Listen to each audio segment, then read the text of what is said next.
मियाँ और बीवी का जो रिश्ता होता है, ये जो फैमिली का एक जो बंधन होता है, जो एक रिलेशनशिप होता है, क्या ये अच्छा रिलेशनशिप हो सकता है या सिर्फ एक वहम है? और कैसे इसको बेहतर किया जा सकता है, इसी हवाले से हमने बात करनी है। आपकी फ़ोन कॉल्स भी लेंगे। हमारे साथ कासिम अली शाह साहब मौजूद हैं, ज़बरदस्त मोटिवेशनल स्पीकर भी हैं और स्कॉलर भी हैं। अस्सलाम वालेकुम कासिम साहब।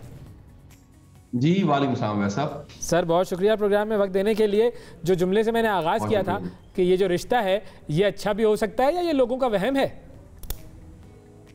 अच्छा देखिए, ये रिश्ता जो या ये हमेशा बुरा होता है, अच्छा नहीं हो सकता, या ये लोगों का वहम है? अब ये दो एंगल आ गए आपके पास।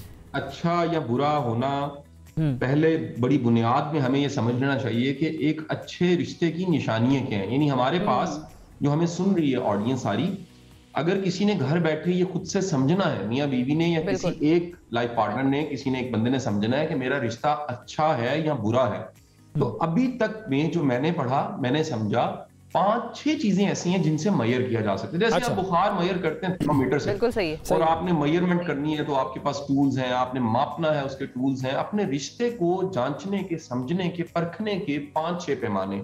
पहला पैमाना यह है कि आप देखिए आप दोनों की कम्युनिकेशन कितनी अच्छी है। कम्युनिकेशन का मतलब बात करना और बात सुनना नहीं होता। कम्युनिकेशन का मतलब है कि आप बात ना भी करें तो फिर भी कम्युनिकेट होती है। किसी के दर्द को, किसी की खुशी को समझ सकते हैं। क्या किसी के कहने, अगर डिमांड और कहने पे ही समझ आती है तो ये बड़ी, समझ लीजिए, कमजोर रिश्ते की निशानी है। अच्छा रिश्ता एक अच्छी कम्युनिकेशन को बिल्ड करता है। आप देखें, दो लोगों का अगर एक अफेयर शुरू होता है, जो बड़ा ये शादी से पहले का आंखों में बात हो जाती है, सारी लोगों की कम्युनिकेशन बिल्ट होती है। दो लोगों की ऐसी कम्युनिकेशन बिल्ट होती है जो दो को समझ आ रही होती है कि मेरा कोई कनेक्शन है, और उसकी हम क्या क्या तोजीहात और क्या क्या वजाहतें और क्या क्या शानदार रोमांटिक किस्म की एक्सप्लेनेशन पेश करते हैं कि हम सोलमेट हैं, हमारा कनेक्शन अजल से था, अब तक रहेगा, और मुझे लगा कि पहले से मैं तुम्हें जानता हूं, जानती हूं। ये कम्युनिकेशन है। आपकी शादी होने के बाद आपकी कम्युनिकेशन की क्वालिटी कितनी है, इसलिए इस कम्युनिकेशन के लिए एक दूसरे को वक्त देना चाहिए, एक दूसरे को समझना चाहिए, अंडरस्टैंड करना चाहिए, नॉन वर्बल को भी समझना चाहिए, वर्बल को भी समझना चाहिए। सही, ये तो पहली चीज हो गई। नंबर 2 क्या है? पहली चीज। दूसरी चीज जो बहुत जरूरी है वो है कि आप में टॉलरेंस और फॉरगिवनेस कितनी है। आप माफ उसको करते हैं जिससे रिश्ता बचाना चाहते हैं, जिससे रिश्ते को संवारना चाहते हैं, जिसको साथ लेके चलना चाहते हैं। देखिए, एक बड़ा बुनियादी कोटेशन बड़ी फेमस है हज़रत अली करम वजह की। आप फरमाते हैं कि अगर दोस्त बनाए तो कब्रिस्तान बना लो और उसमें उसकी खामियों को दफन कर दो। यानी दोस्त बनाए, लेकिन मियां बीवी का रिश्ता जो कि बहुत ही ऊपर रिश्ता है, जिसपे पूरा समाज खड़ा होता है, जिससे घराना जन्म लेता है, जिससे बच्चों की परवरिश होती है, जिससे माहौल घर का बनता है, उसमें फॉरगिवनेस, टॉलरेंस बहुत जरूरी है। अगर आप माफ नहीं कर सकते, दरगुजर नहीं कर सकते, आपका रिश्ता अच्छा नहीं हो। ये दो तरफा है, एक नहीं है, ये दोनों की तरफ से है कि किसी की नोयत को, किसी की सिचुएशन को समझ के दरगुजर करना, माफ करना, मिट्टी डालना, आगे चलना। यानी ईगो खत्म कर दे इस रिश्ते में। हाँ जी, अगर दूर जाना हो, अगर साथ चलना हो तो झगड़ा कैसा, और साथ ना चलना हो तो फिर भी झगड़ा कैसा, फिर तो जान छुड़ा लेनी चाहिए। तो आपके रिश्ते में फॉरगिवनेस कितनी है? आप माफी देना एक कमाल की खूबी है। माफ करना, माफी मांग लेना, ये कमाल की खूबी है। और मैं ये भी गुजारिश करूंगा जो हमें ऑडियंस सुन रही है, वो अपना रिश्ता आज से अच्छा भी कर सकती है। वो माफी मांगे, वो माजरत करे, इससे छोटा नहीं हो जाता। अपने के सामने क्या छोटा होना। आप जब बंदा बचाना चाहते हैं, आप बहस जीत जाते हैं, बंदा हार जाते हैं, बेहतर है बंदा बचा लें। बिल्कुल सही। आप फर्जी ख्याल को बचा रहे हैं कि जी मैं जीत गया। भाई क्या जीते अगर आप अपना हार गए? तो कमाल ये, हार जाए अपने को बचा लें आप। तो फॉरगिवनेस, टॉलरेंस बड़ी जरूरी है। नंबर 3, अच्छा अवैस साहब, जब निकाह होता है ना, तो मौलवी साहब अगर थोड़ी सी तशरीह करें तो वो कहेंगे फलां बिनते फलां खूबियों खामियों के साथ कबूल है। असल में हम वो जो सुन रहे होते हैं ना, उसको हमें होता है कबूल है, कबूल है, कबूल है, कबूल है। बिल्कुल। अगर देखा जाए तो एक शख्स, दुनिया का हर शख्स, आप भी, मैं भी, हमें सुनने वाले भी, सब खूबियों और खामियों का मजमू है। कोई भी परफेक्ट नहीं है, कोई भी मुकम्मल नहीं है, कोई भी उसमें हर चीज पूरी नहीं है। कुछ अच्छा है और कुछ बुरा है। ऐसा ही है। अच्छा होता यह है, एक सेंसिबल बंदा जिसने लाइफ को कमांड किया होता है, ग्रिप किया होता है, वो मैनेज कर लेता है, अपनी खामियों को मैनेज करना सीखता है, अपनी जिंदगी के चैलेंज को मैनेज करना सीखता है। तो इंपॉर्टेंट क्या है कि आपके पास एक्सेप्टेंस है, कबूल करते हैं। आपने एक्सपेक्ट, सारी की सारी जो कबूलियत है, कबूल है, कबूल है कहा है, उस बंदे को खूबियों खामियों के साथ कबूल किया। ऐसा होता है कबूलियत के वक्त हमें सारी खूबियां नजर आ रही होती और बाद में हम वो सारी खामियों को देखते हैं कि ये तो नहाता भी नहीं है, ये तो 3-3 दिन जो है वो जुराबे नहीं चेंज करता, या ये तो रात को सोते हुए टांगे मारता है। आप कभी कभी मियां बीवी के काउंसलिंग केस में आप सर पकड़ लेंगे, खुदा की पनाह, कि किस तरह के प्रॉब्लम्स आते हैं। अच्छा, अब इसमें ज़ाहिर है कोई इंटर्नशिप भी तो नहीं होती ना कि पहले पता लग जाए कि क्या मामला है। ये तो मामला ये है कि आज से शुरू हुआ है। ठीक है, ये हो गया फॉरगिवनेस। हमारा फॉरगिवनेस के साथ कबूल करना तीसरी चीज है। चौथी चीज जो है, अगर आपके म्यूचुअल गोल्स नहीं है, आप एक दूसरे को सपोर्ट नहीं करते, लाजिम नहीं प्रोफेशन एक हो, लेकिन कुछ गोल्स, मसलन म्यूचुअल गोल्स में क्या है, यार हमने अपने बच्चों को सेटल करवाना, म्यूचुअल गोल क्या है, हमने एक अच्छा घराना, इस घर का माहौल हमने अच्छा रखना है।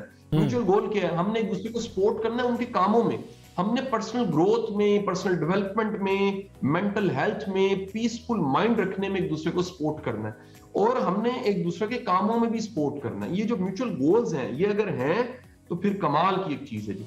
पांचवी चीज, और अगर इस गोल में एक बात का मैं इजाफा करूं कि अगर वो दोनों मियाँ बीवी जो हैं, ज़ाहिर है ये एक ये जो रिश्ता होता है, जब आप एक दूसरे को कबूल है कहते हैं, तो ये हमारे दीन की उसके अंदर एक बड़ी अहम बुनियाद होती है। तो वो गोल ये भी हो सकता है कि हमने एक दूसरे को जन्नत में लेकर जाना है। बजा बजा बजा बजा, मेरा मानना है सर, जिसकी इस अज़वाजी जिंदगी में जन्नत वाली फील नहीं, वो जन्नत में क्या जाएगा। जिंदगी को जन्नत बनाना है और फिर जन्नत में लेकर जाना है। फ्लेवर तो चखाओ ना अपने जिंदगी में कि जो अमल है। अब देखिए इसमें क्या क्या कमाल किस्म की अहादीस मिलती हैं, जिसको फिर हम उतना कोट नहीं करते। अल्लाह के रसूल ने फरमाया सल्लल्लाहु अलैहि वसल्लम, आपने फरमाया कि अच्छी बीवी वो है जिस पे निगाह पड़े, मर्द का दिल खुश हो जाए, राजी हो जाए, मुतमईन हो जाए। यानी वो कब होगा, जब पता है सपोर्टिव है, जब पता है कि वो साथ खड़ी होने वाली है, वो पता है कि वो कमाल की एक वुमेन है, एम्पावर करती है। अच्छा, नेक्स्ट जो बड़ी इंपॉर्टेंट चीज है, इस रिलेशन को 100 मीटर रेस की तरह नहीं लेना चाहिए। ये एक मैराथन है, ये एक लंबा रास्ता है, जिसमें मुश्किल हालात आते हैं, जिसमें क्राइसिस आते हैं, जिसमें बच्चे पैदा होते हैं, जिसमें मुआशी तंगियां आती हैं, जिसमें क्रिटिसिज्म आता है, जिसमें चैलेंज आते हैं, जिसमें इख्तलाफ हो जाता है, जिसमें सुलह हो जाती है। तो मैराथन की अगर फील है, आपको पता है कि लंबा रास्ता है जिसमें साथ चलना है, तो फिर तो ये रिश्ता बड़ा अच्छा रहता है। लेकिन अगर आप जजमेंटल हैं, आप हर वक्त मापते तोलते रहते हैं, याद रखिए रिश्ते आप जो बनते हैं वो दिमाग से नहीं बनते, दिल से बनते हैं। जब दिमाग डालेंगे, दिमाग क्या है, कैलकुलेशंस, मैंने इतना खर्चा, मैंने ये किया, मेरे बाप ने ये दिया, मैंने इस टाइम पे ये करके दिया, ये जब कैलकुलेशंस डालेंगे, रिश्ते का सत्यानाश हो जाएगा। रिश्ते को मैराथन और दिल के साथ लेना चाहिए, ये चलता रहता है। अब सबसे इंपॉर्टेंट चीज जो है आखिरी, वो है किसी की सिचुएशन को अंडरस्टैंड करना। एक पहली कम्युनिकेशन थी और लास्ट पे मैंने अंडरस्टैंडिंग को रखा है। अंडरस्टैंडिंग का मतलब है कि आप अंडरस्टैंड करें किसी नोयत को, किसी सिचुएशन को, किसी के चैलेंज को। लाइफ एक सी नहीं रहती, जिंदगी के दिन बदलते रहते हैं, इसके चैलेंज बदलते रहते हैं, इसकी सिचुएशंस बदलती रहती हैं। तो आप जिंदगी की मुख्तलिफ सिचुएशंस को समझें और समझने के बाद लेकर चलें कि आज की मेरी सिचुएशंस क्या हैं और कल की सिचुएशंस क्या हैं, और मेरी इन सिचुएशंस को भी समझा जाए और सामने वाले की सिचुएशंस को भी समझा जाए। इससे रिश्ता आपका अच्छा होगा। जी, जो हम जो अंग्रेजी फिल्मों में देखते हैं ना, जब शादी हो रही होती है तो वो कहते हैं till death do us part. तो ये जो टिल डेथ वाला मामला है, ये इन्हीं 6 रूल्स की बुनियाद पर ही चल सकता है, वरना तो ये बहुत पहले ही हम एक दूसरे से निमट कर फारिग होकर अल्लाह अल्लाह खैर सल्ला कर चुके हों। मैं सिर्फ एक चीज़ पूछना चाहूँगा आपसे कासिम शाह साहब, कि इसके अंदर इस चीज़ की कितनी इन्वॉल्वमेंट है कि जो रिश्ता है वो आप दोनों ने ही आगे लेकर चलना है और उसके अंदर एक्सटर्नल इन्फ्लुएंसेस ना हो। ये बड़ा अहम सवाल है। प्रॉब्लम ये होती है सर कि हमने खुद स्पेस क्रिएट की होती है।